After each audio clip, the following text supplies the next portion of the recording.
আমরা বললাম গ্যারেজে গাড়ি ঢুকাবো, গ্যারেজে গাড়ি ঢুকাবার দিচ্ছে না, ভাত খাবার দাও, ভাতও খাবার দিচ্ছে না। যদি দাবি মানার জন্য অনশন করে থাকে, তাহলে অনশন কি ওইখানে গেলে আপনারা দেখতেছেন না?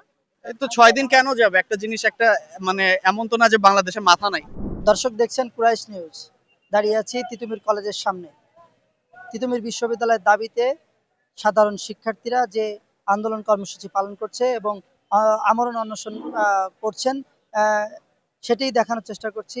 আপনি যদি আমার পিছন সাইডে দেখেন, 6ষ্ঠ দিনের মতো এই আন্দোলনে তারা আমরণ অনশন পালন করছেন।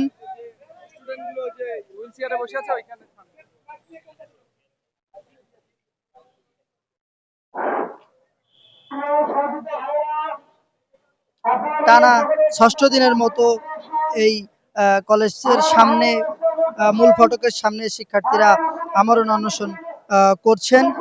এই আন্দোলন চলাকালে শিক্ষার্থীদের হাত মাইক ঘোষণা দিতে দেখা যায়। তিনি হাত মাইকে ঘোষণা দিয়ে বলেন তারা আপাতত কলেজের সামনে সড়ক অবরোধ করছে, পূর্ব ঘোষিত কর্মসূচি অতি শীঘ্রই শুরু করবেন তারা।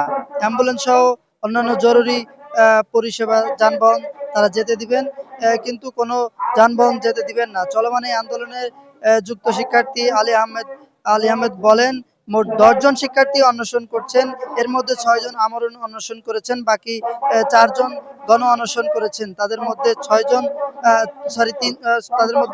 3 জন হাসপাতালে আছেন।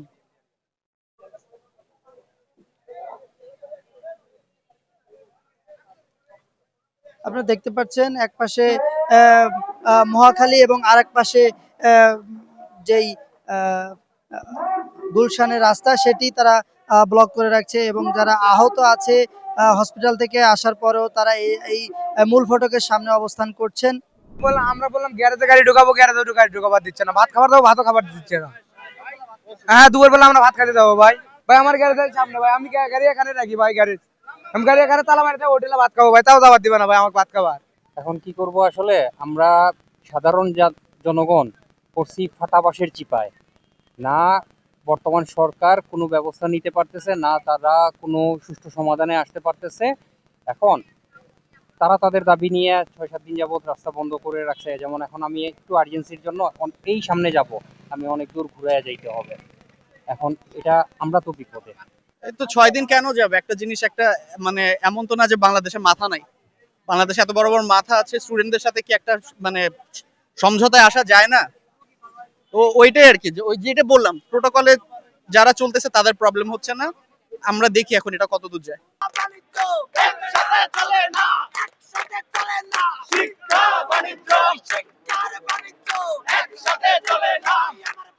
মালটা অনেক লম্বা মাল, 12 ফুট মাল।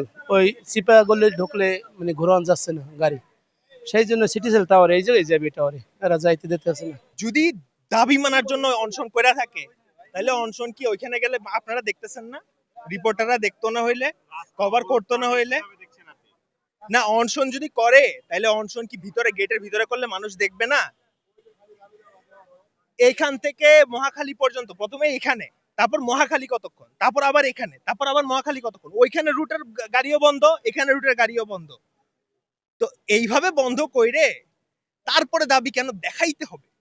তাদের দাবি যদি তারা মানে যে যৌক্তিক, তাহলে কি তাদের এইটুকু ভরসা নাই নিজেদের দাবির প্রতি যে অনশন যদি ভিতরে করে তাহলে সেটা মানুষের নজরে আসবে না?